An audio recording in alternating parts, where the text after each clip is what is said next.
Sa kaugnay na balita, atin namang kilalanin ang binansagang pinakamatandang ponyboy sa Baguio City. Narito ang ulat ni Emmanuel Villanueva.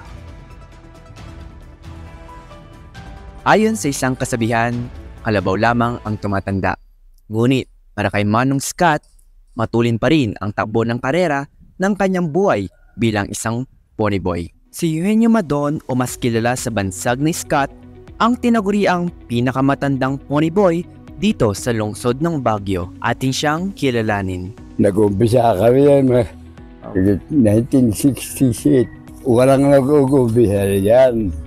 Nakita ko dito, kami ang mga siyam na katao. Yan ang history niyan. Hanggang umabot kami ng 200 ponyboy. Kabataan pa lamang ni Tatay Eugenio ay mahilig na ito sa pangangabayo.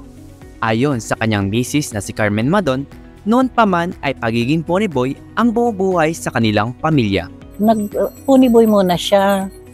Tapos nung namatay na yung biyanan ko, kasi dati nga siyang gardengero sa mansion house, siyang naipalit.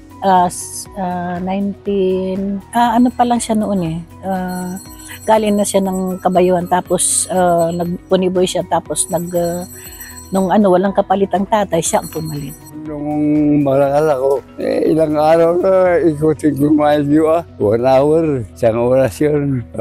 Ngayon, dito lang ako. Ako rin nag-desisyon na kung pwede bitawan ako dito.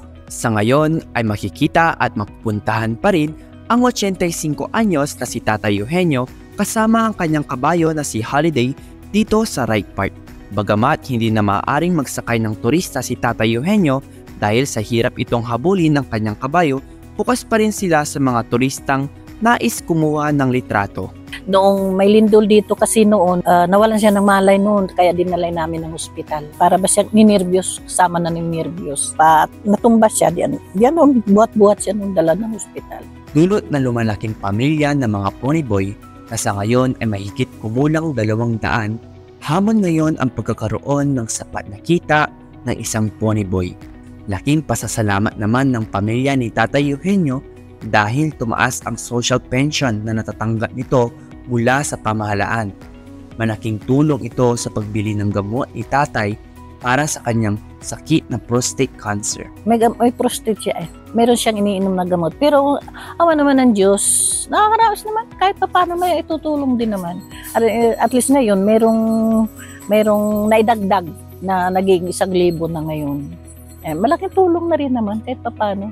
Isa sa anak ni Tatay Eugenio ay ang ipinangalan dito ay ang kanyang bansag na Scott. Ayon kay Scott, malaking bagay ang naitulong ng pagiging ponyboy ang kanyang ama upang masuportahan ang buo nilang pamilya. Sinundan niya ang yapak ng kanyang ama at isa na rin itong ponyboy ngayon. Kung masasabi ko lang, kung wala yung tatay ko, siguro wala kami lahat dito.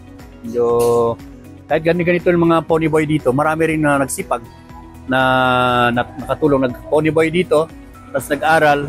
Meron din nagtapos mga pulis, may mga engineer. So, naraking tulong din magiging ponyboy, basta magsipag ka lang. Isa si Tatay Eugenio sa mga patunay ng edad ay numero lamang para sa mga taong nagnanais pa rin makatulong para sa kanilang pamilya. At higit sa lahat, sa mga taong naghahangad na magbigay ng inspirasyon para sa iba. Emmanuel Villanueva para sa PIA News, Cordillera.